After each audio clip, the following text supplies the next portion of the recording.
Nah, kuat teruskan bahwa Fadil yang adalah kuda hitam yang masuk secara tiba-tiba masuk di dalam kelompok 15 itu menjadi orang yang terkuat untuk menjadi pimpinan menggantikan Idham Aziz. Nah, itu yang apa saya bilang kenapa yang lainnya Fadil menjadi kuda hitam. Nah, kenapa Fadil Imran bisa jadi calon dari 14 yang ada dia lagi menjadi 15, ya kan? Kalau Fadil sudah memenuhi syaratnya 2 kali jadi Kapolda Metro dan Kapolda Jawa Timur. Jadi ini tidak persyaratan mutlak untuk dia. Nah, itu yang menjadi kenapa saya tetap pada posisi bahwa Fadil kuda hitam dalam kasus ini. Tagar Institut Jurnalisme dan Riset.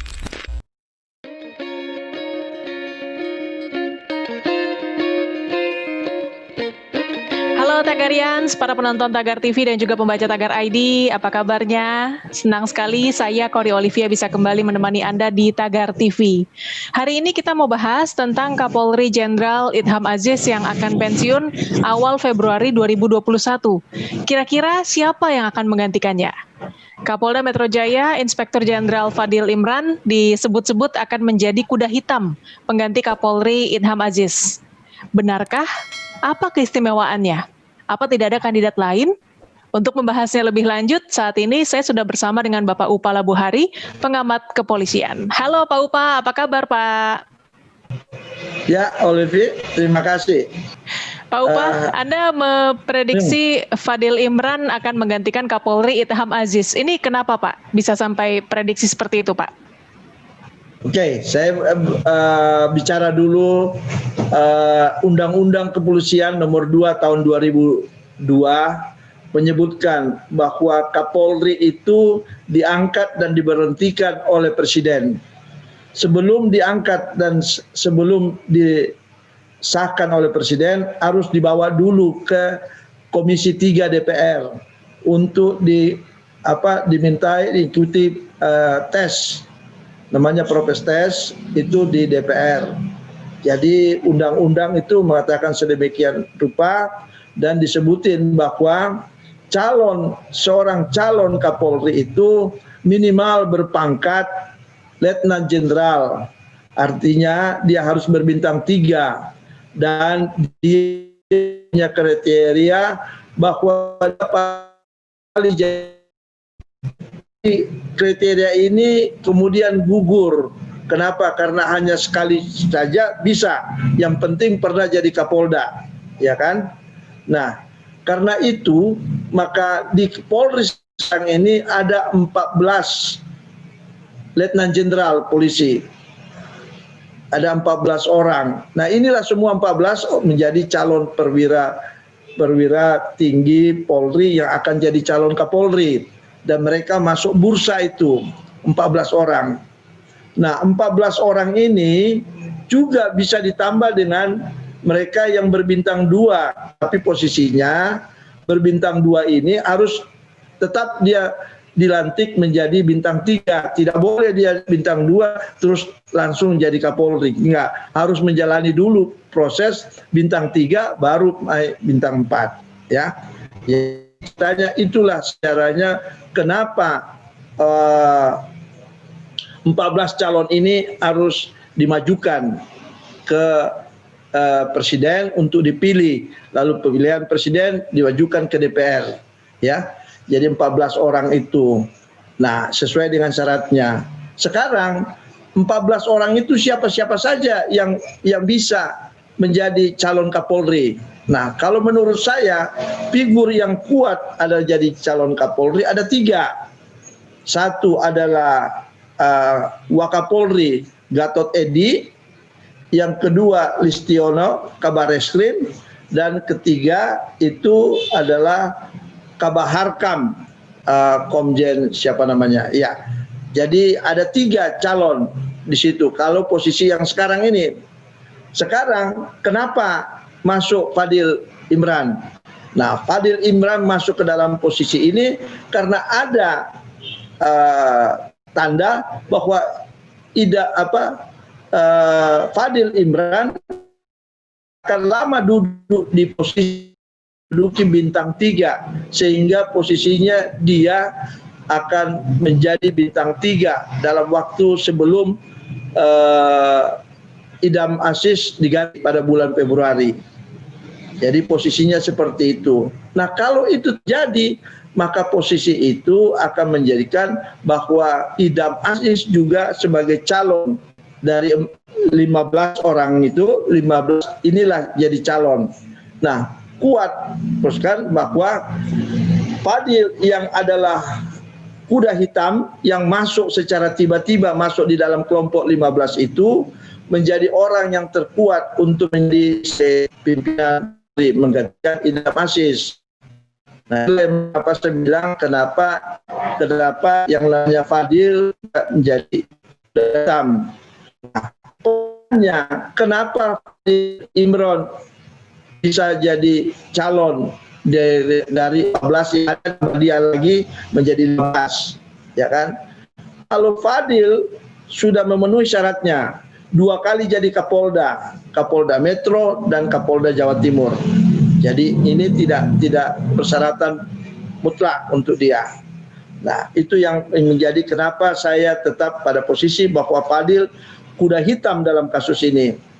Peristiwa ini pernah terjadi ketika namanya Kapolda Metro namanya Timur Pradopo menjadi Kapolda Metro, lalu dalam 2 jam sebelum dilantik jadi Kapolri, dia diangkat oleh Presiden SBY dari Kapolda Metro menjadi Kabaharkam. Jadi di Kabaharkam dia posisinya 2 jam menduduki Kabaharkam, setelah itu diangkat oleh Presiden menjadi Kapolri. Inilah posisi yang ada yang menurut saya kemungkinan bisa terulang peristiwa Timur Pradopo, bahwa Kapolda Metro langsung masuk ke posisi. Pada posisi yang lain tidak bisa disamakan juga ketika Kapolda Metro yang namanya Banu Rusman itu menjadi Kapolri langsung, karena posisinya waktu Soeharto, kalau Soeharto itu siapapun orangnya tanpa menuruti undang-undang, dia bisa langsung mencopot, ini calon saya jadi Kapolri.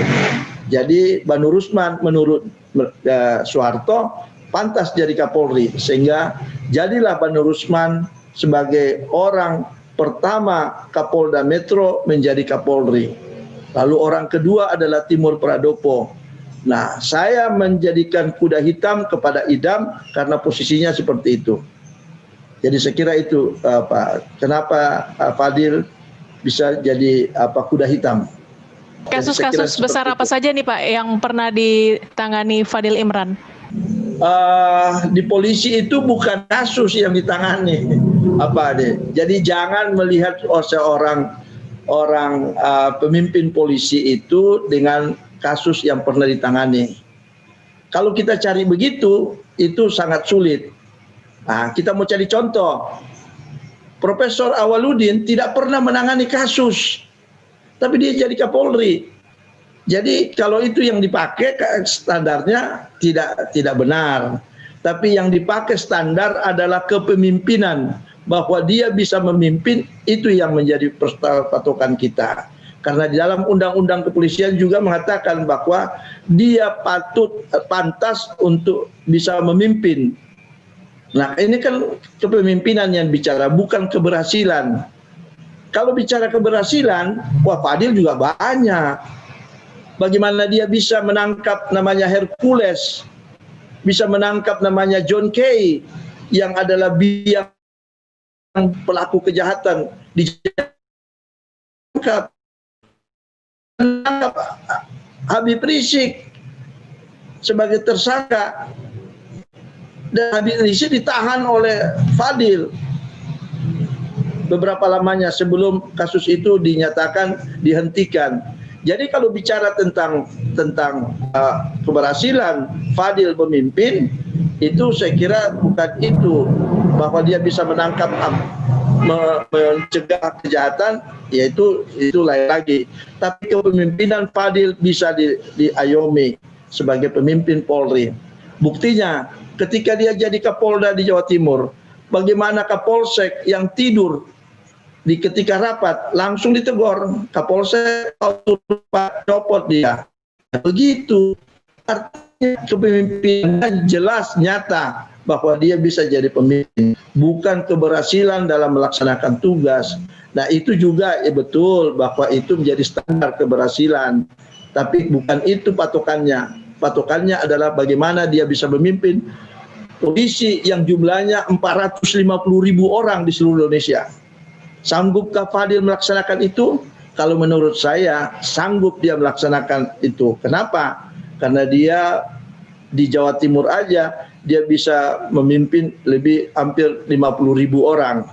Di Metro sekarang hampir juga 50. Jadi paling tidak dia sudah 2 Polda yang terbesar di Indonesia bisa dipimpin oleh beliau. Nah inilah kenapa saya menginginkan. Yang sebelumnya saya itu sangat menjagokan, sangat memprediksikan bahwa calon pengganti yang namanya Idam Aziz adalah Wakapolri yang namanya Gatot Edi. Kenapa saya Gatot Edi? Karena Gatot Edi itu adalah konseptor daripada kepemimpinan Kapolri Tito Karnavian dan Kapolri Idam Aziz. Jadi kalau mau menuruti aturan yang ada, maka Gatotlah yang bisa memimpin dan mengikuti jenjang karir Tito dan Idam Aziz. Jadi itu yang saya ini. Jadi ada 2 sebenarnya sekarang ini calon Kapolri yang paling kuat. Satu adalah Gatot Edi dan satu lagi yang namanya Fadil Imran. Ya, sekarang tinggal kita masyarakat mau menilai yang gimana. Kalau Gatot Edi adalah orang yang juga punya reputasi yang tinggi, yang punya reputasi menangani beberapa perkara ketika dia jadi Kapolda Metro. Sekira itu. Nah, kalaupun nanti menjadi posisi bahwa Gatot yang menjadi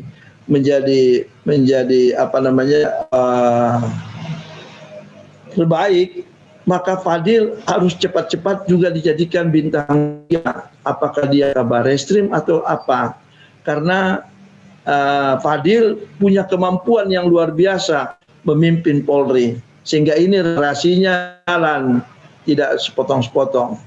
Saya sih sangat berharap bahwa pengganti yang namanya Idam Aziz di masa depan ini untuk menuruti konsepnya, konsep kepemimpinan adalah Gatot.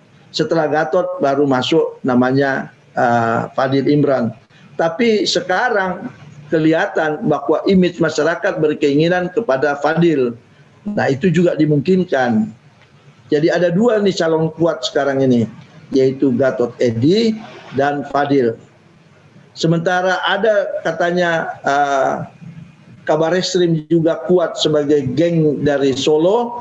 Saya tidak yakin itu bahwa ada geng-geng sekarang. Pak Jokowi tidak memilih geng begitu. Pak Jokowi melihat bagaimana reputasinya. Kalau kita mau bicara tentang reputasi kabar reskrim, apa yang dilakukan? Itu ada 2 jenderal terlibat dalam peristiwa polisi. Harus copot karena 2 anak buahnya Napoleon Pramono itu terlibat dan sekarang diadili. Sebenarnya tanggung jawabnya kabar reskrim itu tidak boleh lepas. Dia juga harus dikenakan ikutan naik ke atas. Jadi nggak boleh dia ini. Nah, apakah itu keberhasilan? Saya kira itu sebagai suatu tanda atau sebagai bukti bahwa kabar reskrim belum berkapasitas sebagai pemimpin polisi.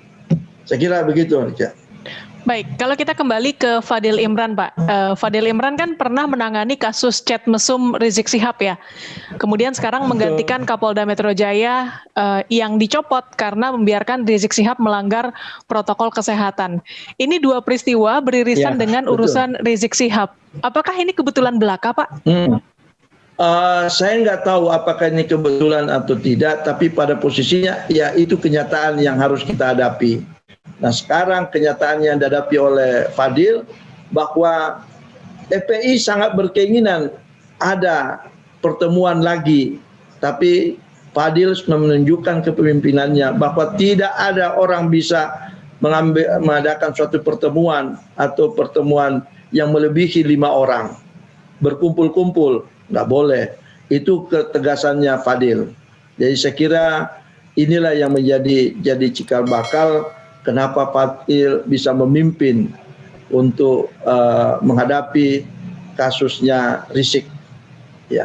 Ya mudah-mudahan juga nanti Fadil yang memimpin Polda Metro bisa melakukan suatu tindakan terhadap Gubernur DKI karena dia juga tersangkut di kasus itu. Nah kita lihatlah kalau betul nanti Fadil bisa membuat Gubernur DKI menjadi bertekuk lutut sebagai pelaku tindak kejahatan atau pelaku pelanggaran, maka biasa Fadil jadinya. Itu akan tegar, dia tidak akan goyang dengan prinsipnya. Nah, kalau menurut Anda Pak, sepanjang sejarah Indonesia, menurut Anda siapa nih Pak Kapolri yang terbaik Pak? Kalau kita mau bicara tentang Kapolri sepanjang sejarah polisi, ada orang bilang Hugeng Imam Santoso, itulah Kapolri yang paling bagus. Saya jadi wartawan sebelum masa Hugeng, jadi saya cuma baca di bukunya. Tapi kalau membaca buku itu saja belum bisa kita menilainya. Tapi kalau dari 21 mulai dari yang namanya Awaludin Jamin sampai sekarang ini, saya bilang yang paling terbaik itu yang punya ketegasan adalah yang namanya Kunarto, Bimantoro, ya itu yang bisa kita ikuti, Bimantoro dan Kunarto. Kalau Kunarto itu polanya bisa lihat pola yang dilakukan oleh KPK bahwa dia sebelum melakukan tindakan itu harus dievaluasi dulu kekayaannya. Saya orang pertama yang memeriksa kekayaannya Kunarto ketika dia menjabat sebagai Kapolri. Saya datang ke rumahnya, disuruh saya periksa semua apa yang ada di dalam rumah. Saya nyatakan, dan setelah selesai menjadi Kapolri, saya lihat lagi rumah, tidak ada pertambahan. Artinya itulah ciri-ciri khasnya Kapolri. Bimantoro itu adalah ketegasannya pada posisi bahwa dia Kapolri yang di masa-masa sulit, di mana dia harus diperhadapkan dengan presidennya, dia mengambil satu kebijakan untuk tidak mengatakan tidak atas Gus Dur inginkan dekret. Kalau menurut Bimantoro tidak ada dekretan, harus berjalan apa yang ada. Saya kira itu. Kalau Kapolri yang terburuk ada nggak Pak? Dari zamannya, kalau yang bilang terburuk itu yang saya bilang posisinya kalau mau disebut ini menurut pandangan saya. Pandangan saya itu yang paling tidak ini adalah ada dua. Satu yang namanya Sanusi dan satu lagi namanya Banu Rusman. Banu Rusman itulah yang kita gelarin sebagai Banu Resla. Karena kegiatannya Kapolri itu hanya mereslah semua harta-hartanya polisi. Ya kita bisa lihat bukti Polda Metro itu kalau bukan Bimantoro itu sudah diambil oleh Harto, sudah dibeli. Gedung PT IKA itu pasti sudah diambil. Tapi karena Bimantoro itu semuanya out. Jadi tidak ada itu reslalis itu. Nah itulah perbuatan-perbuatan yang saya lihat bahwa Kapolri yang tidak berkenaan yaitu Sanusi. Sanusi itu adalah Kapolri yang terpanjang sejarah pemimpinannya, 5 tahun dia memimpin polisi. Nah, di dalam akhir jabatannya, semua kawannya dia, walaupun tidak bersekolah, diangkat jadi Kapolda. Itu yang nggak bagus. Makanya saya bilang sama Tito, ketika beliau mau memimpin selama 6 tahun polisi, saya bilang bahwa Tito harus melepaskan diri di 2019 agar dia tidak masuk dalam lingkaran sebagai Kapolri yang terlama.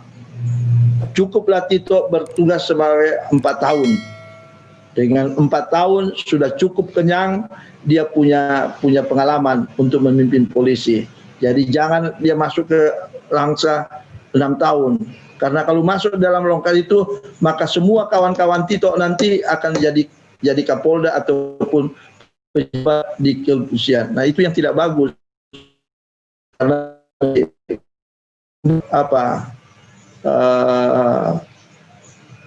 kerusakan di polisi, di dalam lingkup polisi. Sanusi seperti itu. Sanusi itu semua kawannya dipakai karena dia masih berjaya selama 5 tahun. Belum ada Kapolri sekarang ini yang punya jabatan 5 tahun selain Sanusi. Itu yang terpanjang. Sanusi itu tahun 85 ya, 85 sampai 85 sampai 91. Setelah itu di Makunarto kalau nggak salah. Ya. Baik, ini pertanyaan terakhir Pak Upah. Menurut Anda, kenapa Presiden Jokowi harus memilih Fadil Imran sebagai Kapolri pengganti Idham Aziz? Saya kira Pak Jokowi harus arif di dalam melaksanakan pemilihan Kapolri. Karena masa tantangannya, masa ke depan seorang Kapolri tidak semudah membalik tangan. Luar biasa pergulatannya. Pergulatan dalam tubuh Polri sendiri dan pergulatan dalam menghadapi masyarakat. Jadi masyarakat harus betul-betul diberikan pengayoman yang baik. Makanya itu kalau kita memilih antara Gatot dengan Fadil, saya kira berat timbangannya ke Fadil. Karena Fadil mempunyai pengalaman yang luar biasa, yang banyak membuat masyarakat terpanah dengan tindakan-tindakan sebagai pemimpin di kepolisian. Di Jawa Timur baru 4 bulan dia memimpin di Jawa Timur, tapi sekarang kan terasa adem itu di Jawa Timur, nggak ada lagi. Semua polisi semuanya melaksanakan tugasnya dengan baik. Saya kira ya. Baik Pak Upah, terima kasih Pak untuk waktunya. Sehat dan sukses selalu Pak Upah. Ya. Amin. Baik Tagarians. Terima kasih banyak. Baik Tagarians, demikian perbincangan saya bersama Upah Labuhari, pengamat kepolisian. Subscribe YouTube channel Tagar TV dan klik loncengnya juga untuk mengikuti video menarik membahas topik terhangat hanya untuk Anda. Dan yang paling penting tetap lakukan 3M, memakai masker, menjaga jarak, dan mencuci tangan. Saya Kori Olivia, Tagar TV.